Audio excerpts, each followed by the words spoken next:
Mucho tu invitación y realmente lo he hecho por un pedido tuyo. Desde que salí pues he querido dejar este tema del deporte como en un segundo plano, como un stand-by. Sí, así que gracias a tu pedido y por la consideración que te tengo, he tenido el placer de venir y el gusto también de participar contigo en este pequeño conversatorio. Bueno, primero felicitar a la delegación ecuatoriana en todo su contexto. Primero por lograr, creo que la más numerosa delegación que hemos tenido en toda la historia del Ecuador, ¿no? A cada uno de ellos, porque esto es un proceso de ir adquiriendo algunos lugares y algunas competencias para poder ir teniendo las marcas y los tiempos para poder clasificar. Luego, pues indiscutiblemente, en el orden jerárquico que se ha dado el tema de competencia, felicitar a Richard Carapaz, a Daisy Ájones y conjuntamente también a Tamara Salazar, que son hasta el momento pues los tres exponentes que hemos tenido con medallas, ¿no? Dos de oro y una de plata. En el contexto general, pues nuestras felicitaciones a cada uno de los deportistas y por supuesto a Daisy también, que ha sido parte de la provincia en su momento, ¿no? Se habla de que la dirigencia inclusive impidió que un entrenador vaya hasta Tokio y estas pugnas. Richard Carapaz en su momento dijo que no, y no es que dijo Richard Carapaz, sino que se sabe que fue expulsado de la Villa Olímpica porque se tomó dos cervezas que ha sido pues el ritual de los ciclistas después de una carrera, ¿no? Una cervecita no pasa nada. Y bueno, tuvo ese tipo de sanciones y en medio de esas vicisitudes se ha forjado como deportista. No sé si el caso de Daisy Ájones también, en definitiva, tuvo que acercarse a Quito a participar más allá por Pichincha, porque aquí en Pastaza o no existía el apoyo o en su lugar pues no existían las condiciones para que la deportista pueda también entrenar en élite. ¿Cómo analizar esta situación, bueno, Richard? En realidad pues yo considero que los deportistas jóvenes, sobre todo nosotros también hemos pasado, se cometen errores y algunas dificultades, ¿no? No conozco todos los contextos de Carapaz, pero entiendo que un deportista siempre debe darse las oportunidades propicias para que exista la rectificación, a veces en los temas educacionales que sucedan en el deporte. No es un caso aislado, no ha sucedido la primera vez, ha sucedido a nivel de selección de fútbol incluso. Pero bueno, son dos formas de llegar, ¿no? Una entra dentro de un apoyo por parte del Estado a través del programa de alto rendimiento, la selección ecuatoriana de pesas, y Carapaz llega pues conjuntamente, directamente por un proceso del profesionalismo, dando el salto a Colombia y del salto a Colombia llegar al profesionalismo en Europa, ¿no? Entonces, ahí nos deja dos conflictos en el tema deportivo. ¿Qué le está faltando a Ecuador para dar ese salto de calidad? Tenemos que comprender que en el alto rendimiento no son todos los deportistas los que van a llegar al alto rendimiento. Eso es imposible. Y el programa de alto rendimiento no va a poder dar cobertura a todos aquellos deportistas. Es por eso también que ha habido un reclamo puntual de muchos deportistas a nivel nacional al no estar incorporados. Y el otro es el profesionalismo, precisamente. Entonces, Ecuador hasta ahora ha logrado subsanar cierta parte de canalizar estos grandes exponentes a nivel mundial con el alto rendimiento. Pero nos falta aún más allá llegar a una estructura nacional que permita realmente la promulgación del profesionalismo en el deporte. Aquí tenemos el fútbol, no tenemos una liga, tenemos una liga profesional de básquet que está en desarrollo, la de fútbol femenino, y pues creo que de ahí para allá no ha existido más ese camino, ¿no? ¿Cómo profesionalizar el deporte en todo su contexto? O sea, si hay un torneo de levantamiento de pesas aquí, a lo mejor vayan los parientes y no vaya más. Bueno, por ejemplo, si es que vamos a eso, ¿no? Bueno, yo creo que o el profesionalismo con incentivos del Estado, ¿cómo ser? Mira, creo que la estructura, cada país busca su canal de desarrollo, ¿no? Si tú miras, Estados Unidos tiene pues los famosos high school, tiene las universidades, el deporte universitario, que es televisado y que es promulgado, ¿no? Entonces yo pienso que Ecuador debe entrar por ahí, por la estructura educacional que tenemos en el país, ¿no? Creo que el alma mater a veces es el cementerio de nuestros deportistas. Realmente creo que los recursos que también se distribuyen para educación en educación superior también deben tener programas deportivos donde que permita la competencia. Y me refiero a qué chicos, ¿no?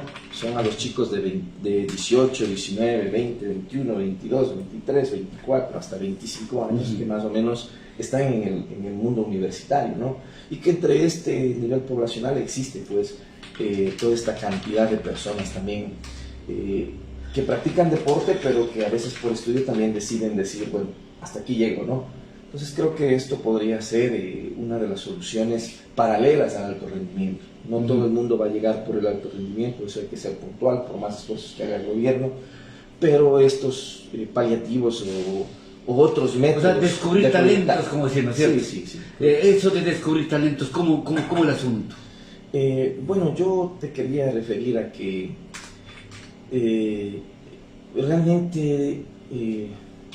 bueno, yo quería darte unas premisas que son importantes en el deporte, ¿no? Ya, adelante. 2012-2013 el presupuesto aproximado del Ministerio del Deporte, $260 millones. 2017 aproximadamente millones de dólares. A mediados del gobierno del leninismo, del gobierno anterior, se llegó a tener $70 millones. O sea, es... ¿Cómo es la cosa entonces? Una política pública realmente grave, Salomón, en el tema de la producción del alto rendimiento, del deporte formativo, del deporte barrial, del deporte estudiantil, de toda la estructura deportiva del país. ¿A qué se debió estos recortes? Pues yo creo que es una hazaña que todas las instituciones deportivas estén subsistiendo, a excepción de 2 o 3 mega estructuras capitalinas como la de Puerto, que realmente son las que pueden sostener un tipo de estándar de preparación de los deportistas a nivel de federaciones formativas. Pero realmente ha sido crítico, Salomón. Yo son de las cosas que no comprendo como política pública. Te digo cantidades aproximadas, puede esto variar, no debe ser exacto, no te digo así, pero más o menos va por ahí el tema. Entonces, creo que a nuestro estimado ministro Sebastián Palacios, un hombre que impulsó la ley del deporte siendo asambleísta de la reforma a la ley, a la llegada no hay medias tintas. La ley del deporte debe promulgarse, la ley del deporte tiene que ser sólida, tiene que estar encaminada a que los recursos económicos lleguen al deporte. Yo te puedo decir a nivel nacional cuál es la correlación institucional entre el gasto corriente y el gasto de inversión, que es lo que llega a los deportistas. No quiero herir susceptibilidades, pero por lo menos en POA del presupuesto, porque yo siempre transparenté los gastos del presupuesto de POA en el último año, y yo tenía el 90% en el gasto corriente, impuestos, PAC, y diré que menos del 10% para la inversión deportiva. ¿Y qué quiere decir 10%? ¿Serían 20.000, 30.000 dólares? Aproximadamente unos 40.000, 50.000 dólares. O sea, es prácticamente nada. Claro, ¿cómo no? Y así nos está pasando. O sea, la pregunta que te quería hacer es, bueno, al final del periodo de Lenín Moreno, 70 millones para el deporte, ¿y por qué cuando menos recursos ha habido, mira más performances? O sea, ¿es suerte o procesos de otra manera? ¿Cómo interpretarlo? Bueno, yo creo que el alto rendimiento esto suplió estos fenómenos, ¿no? También hay que reconocer que es un esfuerzo que viene de muchos lugares, viene de la empresa privada en algunos casos. Hoy hay algunas premisas a nivel nacional que se deben dar esfuerzos, ¿no? Primero, la reforma de la ley del deporte. Tienes ya hoy por hoy el tema del incentivo tributario, donde que la empresa privada puede hacer una reducción de sus impuestos a través para el deporte. Pero ahí también, echa la ley y echa la trampa, ¿verdad? Yo sabía que a veces con este incentivo al deporte que están las empresas privadas facultadas para incentivar el deporte, en cambio ellos van e invierten en jugadores de fútbol de élite de otros países y aquí vienen y hacen el negocio diciendo que es para fomentar el deporte. No sé, por supuesto, tú sabes de lo que estoy hablando. Sí, Salomón, lo que te explico es que debe haber un manual de procedimiento para la aplicación. Exactamente. Uno, te digo el contexto nacional, ¿no? Luego creo que también es muy importante plasmar el tema de la distribución de los recursos económicos en los organismos deportivos. A ver, esto es muy importante porque si no existe una redistribución adecuada, yo personalmente te puedo decir que cada vez que nos quitaban los recursos económicos, tú le pedías una explicación al ministerio y no te podía dar técnicamente ninguna explicación. A hermanas provincias que se le veía con sana envidia, a ellos nunca llegó la crisis. Es más, nunca hicieron esfuerzos por una reducción de talento humano, por una reducción de un gasto austero, pero sin embargo le seguían dando partidas extrapresupuestarias para que logren completar sus gastos. En otras palabras, dicho de esa manera, sí existió y eso fue público a nivel nacional, ¿no? Esto solamente cabe mirar en los presupuestos de recortes de cada año y cuáles eran los motivos de justificación, el carácter técnico de la distribución de los recursos. Entonces creo que esto es muy importante. Si no se llega a esa justicia de distribución, no va a haber una atención necesaria a los deportistas. Va a tener una carestía fuerte, como la hemos estado ya teniendo hace más de 4 años. También considero que estos 3 aspectos pudieran considerarse, y el otro, se tiene que entrar a un régimen. Nosotros, casi todos los organismos deportivos, a excepción de unos u otros, tenemos la ley pública como funcionarios públicos y otros somos de carácter privado o unos mixtos. A veces somos privados y somos públicos, pero puntualmente en el caso de las provincias, casi de la mayor parte de provincias, el 90%, si no te digo el 100% de nuestros recursos viene de parte del Estado. Entonces tenemos una caracterización pública, de que eso hay que ser muy enfáticos, ¿no? Pero bueno, creo que a esto hay que aplicarle una ley de régimen laboral que permita sostener a todos los empleados que trabajan en el sector deportivo. Yo te puedo decir que nosotros, nuestra federación es una de las más austeras y una de las más reducidas en nivel laboral. O sea, no tenemos tanto funcionario como se tenía antiguamente, ¿no? Incluso en el periodo se hizo muchas reducciones. Si no hubieran habido esas reducciones, sin duda alguna hubiéramos ya desaparecido también. Quebrado. 6 meses de... Entonces es importante, Salomón, porque tú no encuentras una escala salarial. Y no te hablo estrictamente de mi provincia, hay cosas espantosas a nivel nacional. Te quedas sorprendido. Tú llegas a encontrar directores de departamento técnico con salarios de un ministro, secretarias con salarios de secretarias de presidencia a nivel ejecutivo. Entonces, cuando hacemos un análisis global de dónde están los recursos, esta es una parte importante que se debe transparentar y se debe ir ajustando, armando un proceso de organización de talento humano y de estructuras en cada federación. Mira, yo tengo hermanas provincias amazónicas, no quiero compararte con lo que existe afuera, ¿no? Nosotros llegamos como alrededor de 43 empleados y hay provincias amazónicas que logran tener 73 empleados. Es una locura, ¿no? Entonces, cuando tú ves casi el doble de funcionarios en esta situación, estas estructuras deben irse acomodando a las realidades y también a la realidad económica que está atravesando el país, ¿no?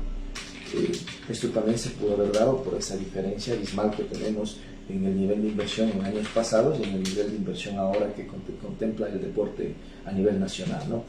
En cuanto a lo que tú me manifestaste, entrenador que no viajó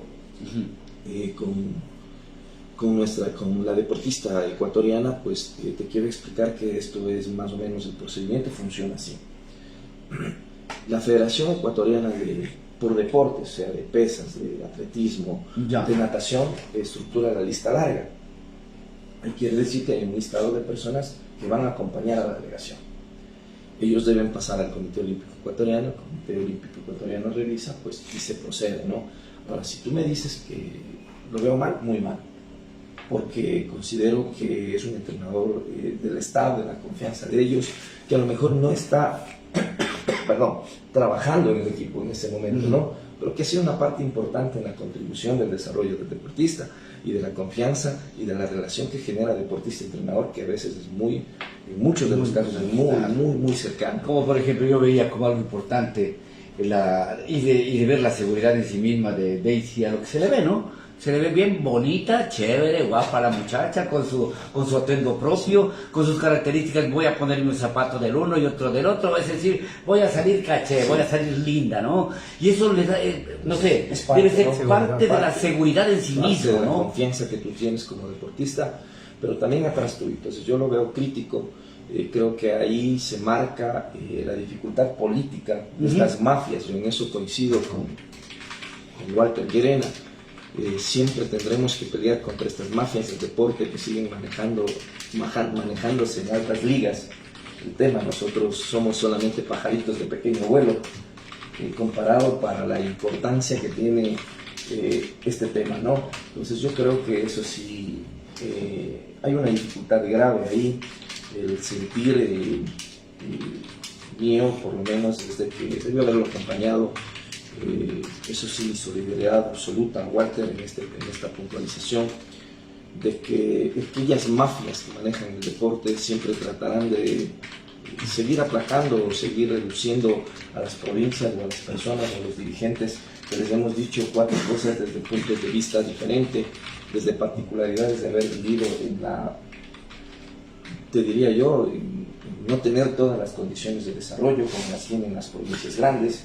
Así y bueno, creo que en eso sí, categóricamente creo que esto es un problema político interno ahí y se debe subsanar por el bienestar del deporte ecuatoriano. Muchas gracias, Richard, y pues por favor, ha de haber otras convocatorias para ti, para analizar un poquito más allá de lo del más media, decimos nosotros, ¿no es cierto? Me permitiría yo 4 premisas que creo que a nivel amazónico debe pasar y sobre todo en nuestra provincia.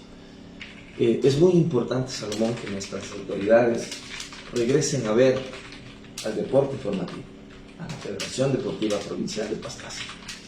Esta es una cordial invitación porque no les podemos hacer más que una cordial invitación. Señores alcaldes, prefectos, ligas parroquiales, juntas. Para que no se suban la camioneta al último, sino es importante desde el principio, sí, ¿no? porque nosotros les habíamos dicho, Salomón, a la antigua y a los actuales, tomemos atención a esto. No quisieron observar. Para muestra de ello, Salomón, tengo yo presentado un proyecto de la generación al señor prefecto de la Dirección Provincial de Deportes, Actividad Física y Recreación. No importa quién lo dirija, importa quién lo invierta y quién lo conduzca de forma adecuada. Con $1 millón, con poco presupuesto, poder llegar a cubrir otras disciplinas deportivas, poder llegar al alto rendimiento. Esto es importante. Presentamos a través en ese tiempo de Wellington Vázquez, que fue concejal,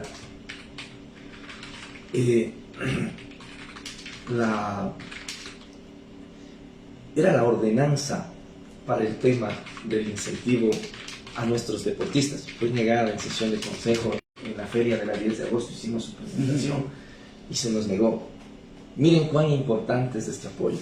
Prácticamente a uno se le van las lágrimas en los ojos porque te dicen es que no tenemos capacidad. No, es que también debe haber esa reciprocidad. Debe haber prioridades. Porque a veces llegamos ya prácticamente al tema de mendigar el deporte. Segundo, esto es importante. Tenemos ordenanzas a través del Consejo Provincial al deporte estudiantil, al deporte barrial y el deporte federativo con convenios. No pueden existir convenios. Debe haber una ordenanza. La sensibilización a nuestro señor prefecto, a nuestro señor alcalde, a que lleguen a este tipo de consensos de ordenanzas que contribuyan al deporte formativo. Es que la ley son grupos vulnerables, son niños, son jóvenes. Ahí tenemos la ley. La segunda, pedirle a nuestros señores asambleístas, sobre todo al compañero Hachero muy públicamente, existe la ley especial amazónica. Tenemos a nuestro asambleísta Henry Moreno, que se encuentra hoy en el comité. Henry, por favor, tómenle atención, por Dios, denos una mano. 4 años de debate de la ley especial amazónica, el reglamento de la ley. Logramos incorporar con Darwin Mina, presidente de NAPO, a la ley el deporte. Ahí está. Tenemos prácticamente aplazados, hoy por hoy serían casi $5 millones para cada federación deportiva provincial. Están represados. Hemos tenido líderes amazónicos, ha habido la predisposición y al final no se ha ejecutado. Ahí está. Hay inversión para el alto rendimiento, hay inversión para el deporte formativo. Esto creo que es muy importante. Tres muy aspectos importante. básicos. Y bueno, y luego, Salomón, una cordial invitación al empresario puyense. Esto es lo que requiere el deporte formativo, los sponsors. Claro. Cuando tú le tocas la puerta a alguien, el sponsor debe decirte, sí, venga. Ahora, ¿cuál es el problema? ¿Cómo dejamos estos proyectos de contribución privada con total transparencia? ¿Cómo sabemos que llega el deportista? Esos son los únicos mecanismos que hay que subsanar, que hay que dejar claros para que el empresario de Puyo, el empresario privado, quiera apadrinar un deportista que tenemos. En las formativas de Pastaza queda mucho tiempo. No solamente hay que ver arriba, en el tope del alto rendimiento con Tajones. Eso es un tema que de una u otra forma cada cual tenemos nuestro nivel de corresponsabilidad. Pero abajo viene un futuro. Y creo que estos paradigmas se deben romper y nuestros dirigentes deben acogerse, deben tener esa sensibilización. Sí. Nada más y muchas gracias. Esta información, amigos, escúchenla y véanla en ninaradiofm.com en los siguientes minutos. Muy importante lo que nos has dicho. Ciertamente es un aporte de un ciudadano, de un personaje que entiende mucho al deporte, ¿no? En todos los estamentos y los tratamientos a nivel nacional. Y pues te agradezco infinitamente y vamos a seguir molestándote porque ciertamente, bueno, nosotros en lo que podamos, como medio de comunicación, estamos para ese aporte que tú manifiestas, ¿no? Muchas gracias, muy gentil. Gracias a Richard Padilla. Él es ex dirigente